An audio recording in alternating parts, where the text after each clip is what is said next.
Hi, I'm Anna Harris, and this is the Defined by God podcast video, a support resource for Christians looking for hope and healing from trauma and adversity. Join us as we discuss the latest and best strategies for healing and thriving. Hi, everyone. I am Anna Harris. Welcome to the Defined by God Ministries podcast. I'm so glad to have you join us. I'm excited about my guest today, Ray Cerda, that I'll introduce you to in just a minute. But I wanted to tell you about Defined by God Ministries. We are helping Christians who have experienced religious or relationship trauma and other kinds of trauma find healing, identity, and freedom. And I have as my guest today, Ray Cerda, and he is someone that has suffered trauma and has really overcome it and really had, a successful and meaningful life. And I want to tell you a little bit about him. He served over 30 years in municipal government, and he was the director of Parks and Recreation for the city of Irving. And he managed a lot of major projects with that. He won awards toward recreation programming. Now, he retired in 2018, and he wrote a book about his life experience. When he was in high school, he suffered a major physical trauma. And his book is about how he overcame that. And he's going to talk about that today, about what happened and also about how he overcame and how he has really succeeded in his life. And actually, Ray and I were classmates and in high school, and I actually remembered when his accident happened. So I'm going to bring him on now. There. Hi, Ray. Thank you so much for coming on today. Good morning, Anna. It's great to be on your podcast. Yeah, thank you. Thanks for doing this. This is fun. So why don't you just take a minute and, introduce yourself, and you can even talk about, what happened back when you were 16 years old. Great. Well, thank you again for having me on. So my story or my journey begins of May of 1981.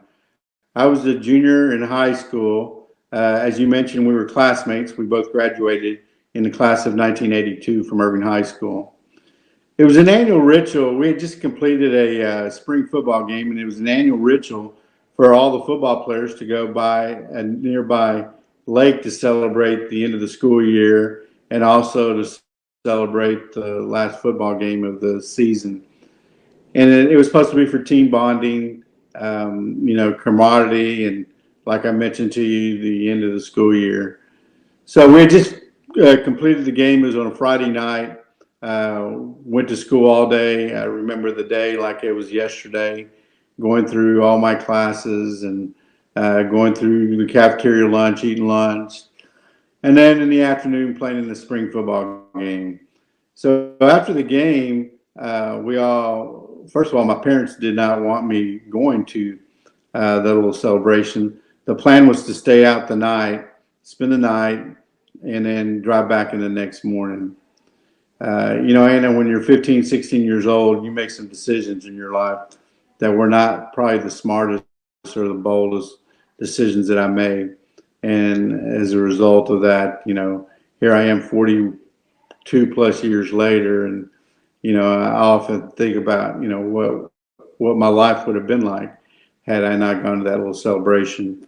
So I had some friends come over, convinced my parents for me to go.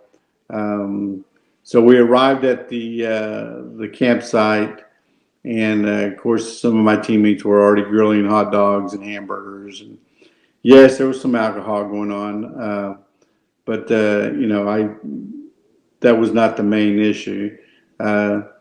We stayed out there for about an hour and a half, 2 hours. Me and the gentleman that I drove with out to the lake, and then we went back into town because one of our friends was having an all-girl swim party that was going on, in which we were not invited to. And so, plus it was in a gated community. And so what do most 16-year-olds do? They jump over the fence and try to get into the house swimming pool party, in which we were not invited to.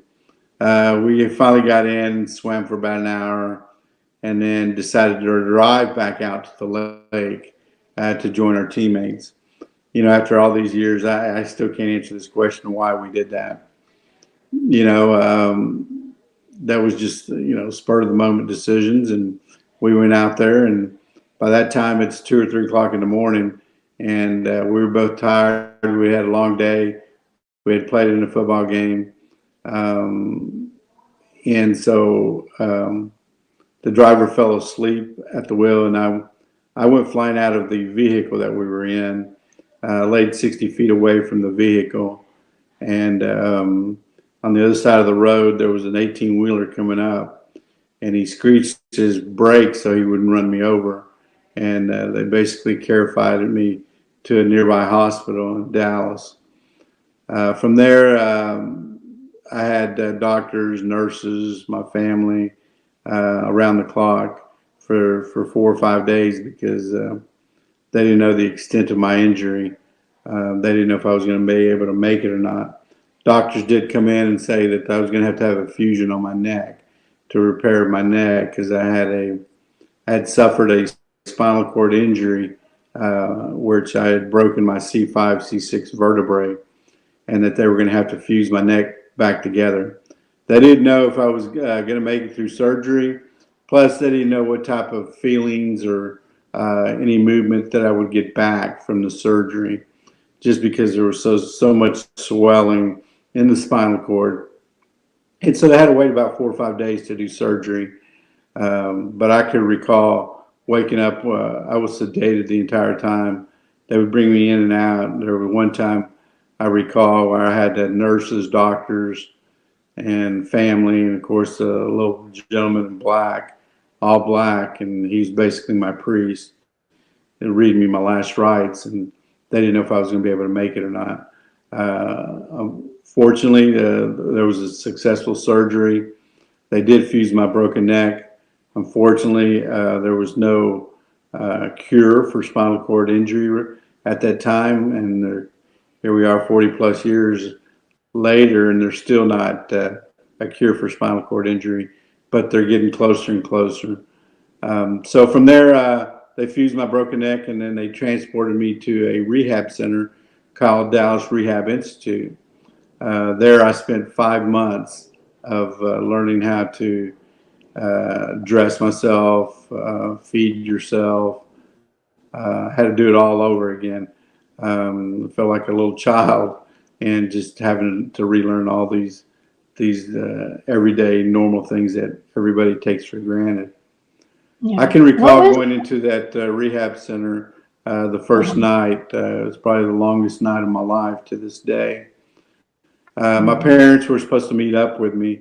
I got there around 8 o'clock in the evening, and they registered me. And unfortunately, the facility closes at 9 p.m., so they wouldn't let my parents in until the next morning. And so I can recall them pushing me into a ward that had 5 other quadriplegics, or people who were paralyzed, in that ward. And I didn't know what I was getting into. They were just moving me in. I could recall that I had tears running down my face, because that was the very first time in my life that I had been scared and lonely, because I had nobody around me. So the only person that I had to turn to is my faith in God. I just told God, please get me through this ordeal. Please help me get through this night. I had tears running down my face with nobody to wipe my tears. And of course, my arms at the time, I could not move them. And so I didn't have anybody to wipe my tears from me. I had a nurse come in and tell me, Ray, it's going to be okay. But she was like a nurse that was 23 years old, and she was just beginning her nursing career. And I could recall she looked almost as scared as I did.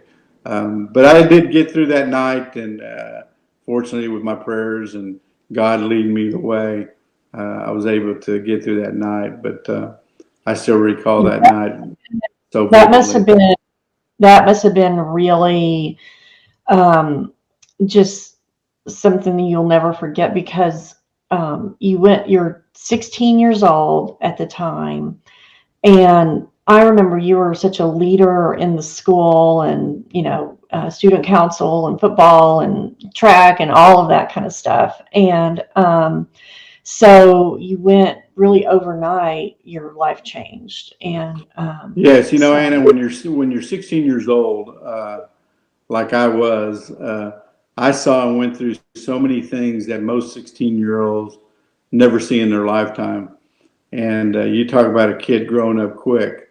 I had to grow up real quickly, or else I wasn't going to make it. And I knew that I needed to grow up, and I needed to do it real fast, almost like a fast track class that you take in school. But so I went on and stayed there for 5 months, and I was there from May, late May, all the way until October, when the school year started. Our school year started in September, so I missed about a month of schoolwork, but I was still taking homeschool classes because I wanted to make sure I graduated with my class, and I would take classes during the summer. So I would make sure that I would be caught up with all my classes and things when I joined back in October. So I started in October, and that was so surreal because nobody had ever seen me in a wheelchair. And yeah, talk about all the stares that you got. I got a lot of stares, and I guess it's just curiosity. People want to see, because I was junior class president. I was a quarterback of the varsity football team. I had, I was all district in track and field. I was on the honor roll. I was pretty much your typical overachiever student. I were, yeah. And so, I had all those things going for me. And I just knew that, I guess the reason I overcame all this is because of my upbringing, of my family, my mom and dad, and of course my faith and all my siblings. Had I not had all that support, there's no way I would have been able to get through what I got through. Yeah. Well, what kind of things would you kind of tell yourself to get through, especially in the first, year or so when you're really recovering and that kind of thing? Yeah, the first thing I really talked a lot to myself and to God and to my faith, and I always told God that if I ever get through this ordeal, I would want to write a book one day, and Mm-hmm. I would just tell myself, it's not that bad, Ray. Don't get me wrong, and I had bad days. Who doesn't have bad days? I mean, to this day, I Right. still have bad days. Sure. But it's how you overcome those days that makes you that person that you are. It's about your character. It's about your attitude. You got to have Mhm. all those positive things around you. I always try to support myself in my college and high school days, and even my career. If you surround yourself with good people, good things are going to come. People who are always positive, people who are always leading by example, people who always give encouragement. If you surround yourself with those type of people, you'll be successful in life. Yeah. Yeah. Attitude is really important. I remember when we were talking the other day to prepare, you said, um, one of the things you would say is it's not the end of the world, and that life is like a game of cards. You can either take another card or fold, but you had too much to live for to fold. I That's thought that was, exactly right. So I always think of life as a game of cards. There's some people that they look at their cards and they just fold, even though they may have a good hand. And because I saw that every day, I saw what people were going through, I had 5 other roommates in that ward that I was in, and I could tell and see how these people were functioning, which ones were probably going to make it and which ones were not. And that was in an early age. I was 16 years old. I was the youngest out of that group that was in that rehabilitation ward in my room. And those that were successful always had people supporting them and helping them out. But yeah, I always consider life is almost like a game of cards. You can fold it in, or you can take another card, and maybe you can have a better hand. And I always tell people that don't feel sorry for yourself, because you think you have it bad. Somebody always has it a lot worse than you do. All you have to do is look to the right, or you can look to the left. Somebody always has it worse than you do. And I saw that every day when I was in that rehab center, because I saw people that, when I was going through some tough times, and, I was getting down, all I had to look to is to my right or to my left. And I was very fortunate that that I had that and reflect on that. But that's I think that's really what got me through this ordeal, is because it's not the end of the world. The sun's still going to come out tomorrow. It's just how you live your life. So you were able to graduate high school and go to college, and work and have a career. That's correct. So go ahead. I went to North Lake College and received my associates in arts and sciences. And then I went on to the University of Texas in Arlington, where I got my bachelor's degree. I learned so many things in college, and I was involved in our wheelchair track and field program. We used to travel all across the country in wheelchairs and compete on a collegiate level. As a matter of fact, our class was the first class that they were actually were people in wheelchairs who were participating in an athletic event received college letters. And so you could say that I was a varsity letterman at University of Texas in Arlington in track and field, which Awesome. it was one of 12. I was one of 12 to achieve that, which was phenomenal. So I knew that as soon as I graduated from college, I needed to get into the workforce, because I wanted to be a productive citizen in society. I want to be able to pay taxes. I want to be able to make a living. I want to be able to do all the things that the general public was doing that.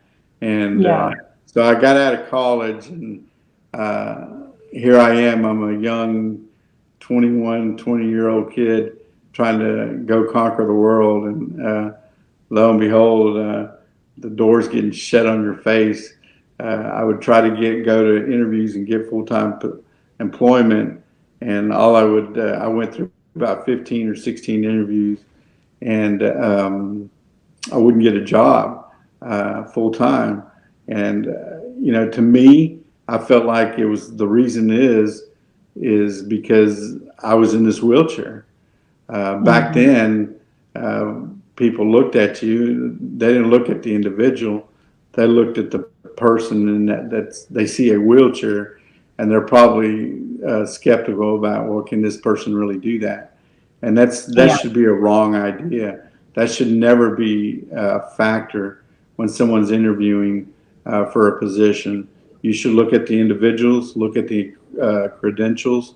If that person you feel like is the best person for that job, then that person should get that job, and don't look at the wheelchair itself. Yeah, I think today people know a lot more, but back then there was a lot of stigma and that kind of thing. Correct. Almost identity and stigma, those type of things. Can you tell, there's a story in your book, because you say, I went to college, I graduated from college, but that was not just an easy thing to do. It's not easy for anybody, but doing it in a wheelchair, and you tell one story about getting from your, because you drove and you had a van and a car, and going into class in the rain and having trouble with that. Can you tell that story? Yes, absolutely. So I don't think you mentioned the name of. I know you mentioned the name of the book, but the name of the book is called "The Life I Didn't Expect: Facing Adversity and Winning," and the book is on Amazon. So if anybody wants to purchase it or wants to And pick up I a have a book and read picture of it, it. Let me put up a um, picture of it. There yeah, we go. there you go. The Life I Didn't Expect: Facing Adversity and Winning. Yeah. So getting back to your question, so I was in. There was a chapter that I wrote about this in my book.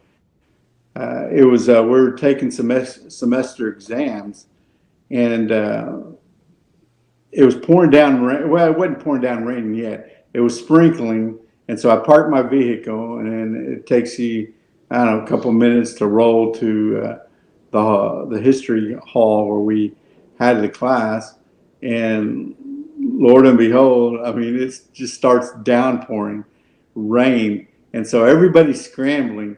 If you look at a picture from up above, you're probably looking like that we're little ants and we're just Yeah. scrambling because somebody's pouring water on us.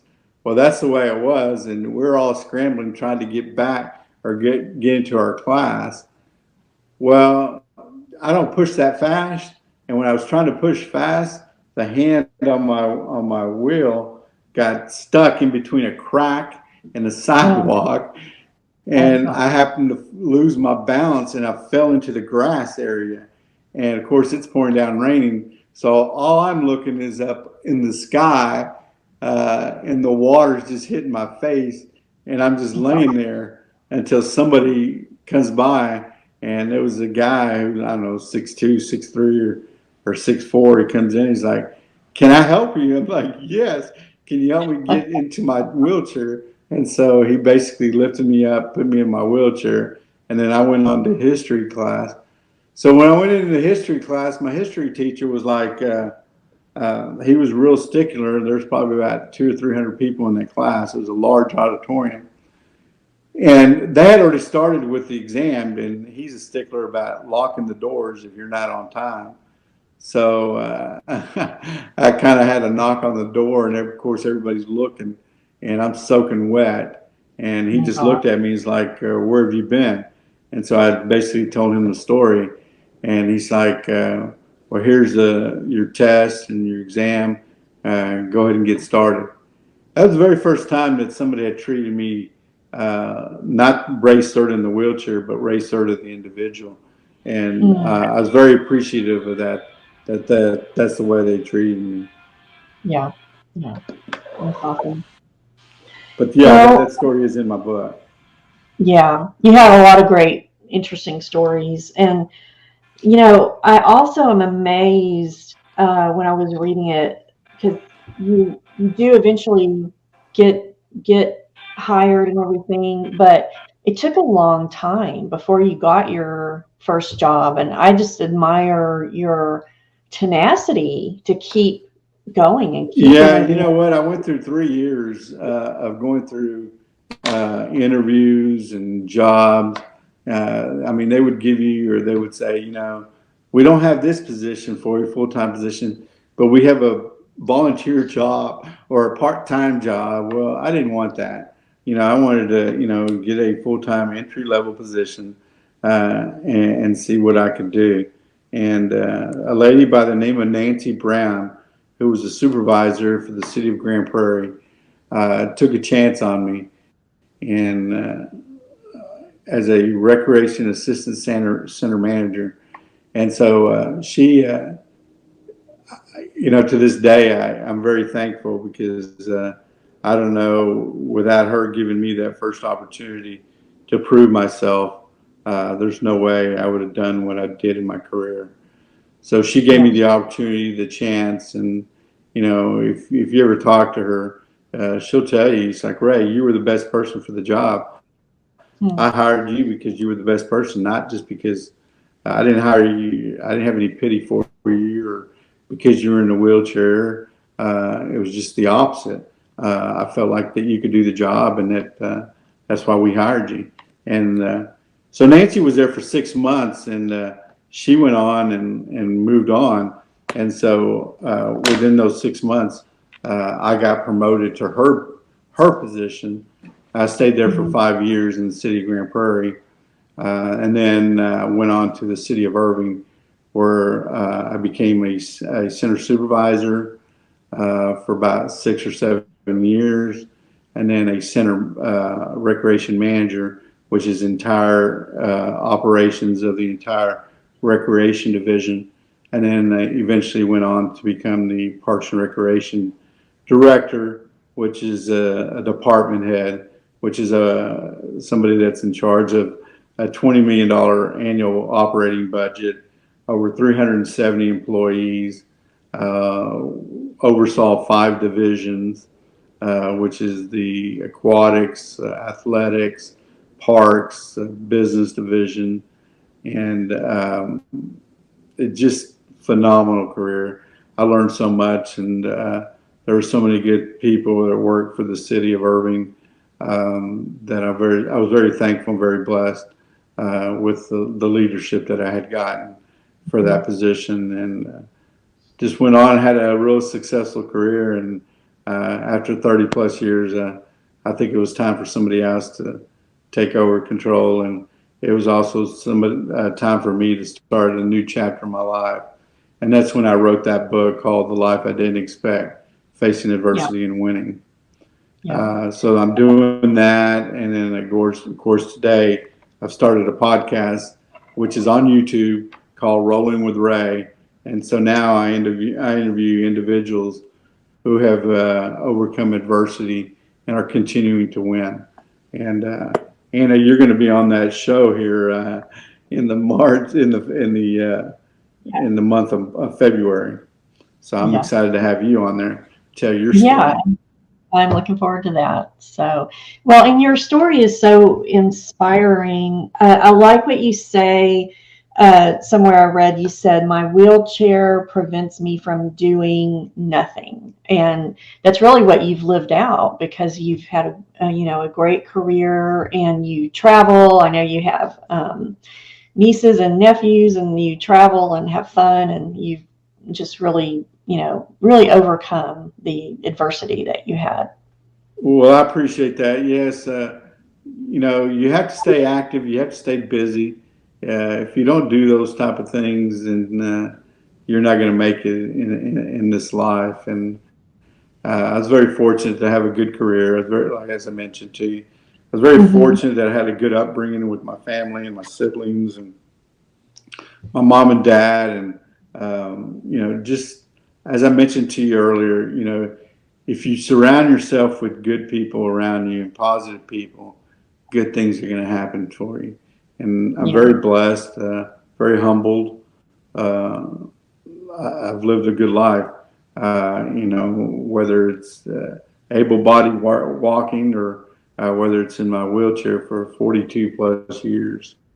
Yeah, for sure. I don't know if I told you the story or not, but when they did surgery on me and I went to the rehab center and all that, well, back in 1981, doctors told me that my longevity, I would be lucky to see 50 years old, just because people who are quadriplegics, especially at the C5, C6 level in which I broke my neck, don't have that longevity in life. And long and behold, here I am defying the odds. And I just think it's just how one lives their life. Physical activity, you eat the right types of food, those type of things. And I really do believe the mental aspect of it is you got to have positive things around you. There's no doubt that if you like I've mentioned, I keep on mentioning this, if you surround yourself with good people who always have positive things to say and are always positive, you're always going to have a positive outlook on things. Don't tell me I can't do it. Tell me why I can do it. is that Yeah. motto I've always used. So, what would you, if people are listening and watching that have had some type of trauma and adversity, what would your recommendation, a couple of recommendations be for them? If somebody that's going through some trauma, weather the storm, get through that trauma, and then focus on the positives. Focus on the things that you can do, not the things that you cannot do. If you focus on the things that you can do, it's going to be amazing the little steps that you take to accomplish those will be phenomenal. So always worry about, or don't worry about, but concentrate on the things that you can do, not the things Yeah. that you can't do. Because I always tell you, the sun's going to come out tomorrow, and just concentrate on the things that you can do. Yeah. That's really good. Mindset is an attitude is so important and so helpful for people, Well, and you gotta have like we mentioned earlier, is the attitude. You gotta have a good attitude about things. Anna, yeah, there's bad things in this world, and people always ask me, is like, why did it happen to you, Ray, and not somebody else who doesn't have a life? I mean, you had everything going for you. God works in mysterious ways, and there's a reason why God put me in this chair. I mean, it may be to inspire other individuals, it may be to motivate other people, but He put me on a purpose to do something, and I feel like I'm doing that. And yeah, you just be proactive for things that you can do. yeah, yeah, absolutely. So people can find you. I've got your YouTube channel up here. That's where your podcasts, your videos are. And they can also follow you, just the podcast part, like on Spotify and iTunes and stuff, I assume. Correct. So I'm on iHeart, Spotify, Apple, and you can catch me on the radio there, or you can just go onto YouTube, subscribe to YouTube, like and Hmm. share. And it's Because as you called know, Rolling with Ray. I like it's that. called Rolling Rolling with with Ray. hmm Yeah, ROLLIN apostrophe N with Ray.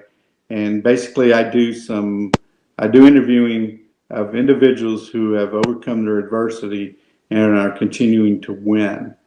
And it's a hmm great show. I do 2 podcasts a month, and I just started this in October. So I think it's gonna take off. It's just as anything, it's a slow movement, and I've been getting some good reviews, so I'm Yeah. excited about it. And I'm excited to have Yeah. you on here next month. Yeah, I'm looking forward to it for sure. So I'm going to put your book back up here. I've read your book. I do highly recommend it. And it's called The Life I Didn't Expect. And you can go, let me change this out.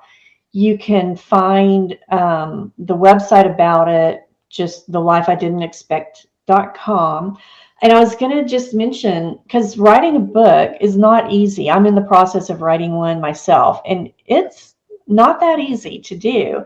But so can you talk a little bit about how you did it, your process? I love what you told me about the journaling. Yeah, so yeah, it's a process of writing a book. I can tell you that. And so the way that I started is it rewind me to 42 plus years later. So in my senior English class, and there's a lady by the name of Miss Simpson. The first thing that she would tell all her students were, "All right, everybody get out their journals and write for 15 minutes." She didn't Hmm. care what you wrote about. She just wanted you to write for 15 minutes. And we did Yeah. that every day my senior year in class. We would just write in our journals, and we actually got graded on those journals. And Hmm. so I followed that throughout my college and throughout my career as far as having a journal. I wouldn't write in it every day. I would just jot things down and just write. Sometimes I would just write for 5 or 10 minutes. Sometimes I would write for 30, 40 minutes. It's just depending on what was on my mind. I felt like that you have to be in a zone in order to write. You know, like a quarterback or a running back is playing in a football game, and they're always saying, they're after the game, they're always interviewing the person who threw for 5 touchdowns or ran for 6 touchdowns and had over 200 yards rushing. How did you do that? And they always say, well, I was in the zone. Well, that's Yeah. no different than in writing. You have to be in that zone in order to write. I would get up sometimes early in the mornings and try to write, and I couldn't write nothing. But then there would be other days that I would just write for minutes and hours at a time. So anyway, so I had this journal, and I kept it throughout my entire life, and it was when I was getting ready to write the book, I felt like I had all the material already written. It was just putting it in together, kind of like putting a puzzle together. And so I was able to do that and accomplish that goal that I had always set for myself. Yeah. If you would have asked me 40 years ago that I'd be writing a book, I would have told you you're crazy. There's no way. Well, and wouldn't I had the same English teacher? Wouldn't she have been so happy to hear that you used that, and later used it for your book? So, yeah. Yeah, and you know what? I want to also tell you about my leadership skills. I can remember in 8th grade, I went to Crockett Junior. I think you went to Austin Right. Middle School. Uh-huh. I remember we were reading the Diary of Anne Frank, and I had Miss Um, Dixon in my English class, or my English teacher. And so I believe I wrote something in there towards the end of the book.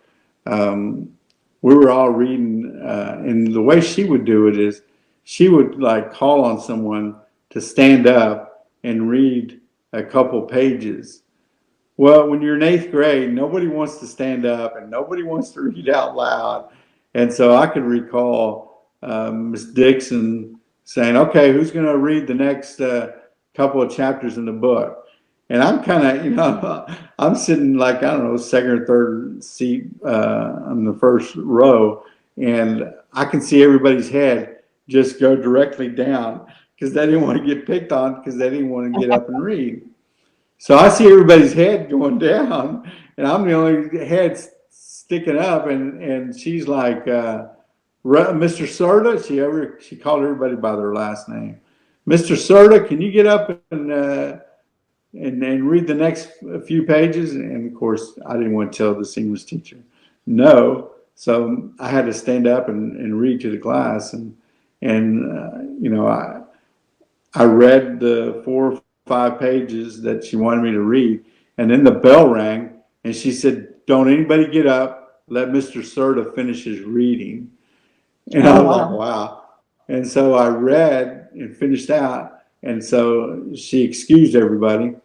And so she caught me and she said, Mr. Cerda, the only reason I picked on you is because sometimes you have to lead by example. I knew nobody wanted to read, but me choosing you, that was you leading by example, by you saying that you would read. And that was Yeah. the very first time I feel like an actual leader, somebody that can lead. And she taught me a valuable lesson that back then, and that was in 8th grade. It's just, and I write about that in the book. Yeah. Well, you are absolutely leading by example now, and you're an inspiration. And you also do public speaking and motivational speaking, Yes, I do. right? I go to some of the schools around here in this area. I go to any clubs or organization that wants to hear my story, wants to hear the Ray Cerda, the life I didn't expect, facing adversity and winning. I tell that story, and so if anybody's looking for any a speaker, I'll be more than happy to come out. Just contact me. Yeah, Okay. Well, awesome. Thank you so much. Thank you for sharing your life and your wisdom and your inspiration. And yeah, thank you. I appreciate it. Well, thank you, Anna. It's been a pleasure of me being on your podcast, and I can't wait till next month to have you on.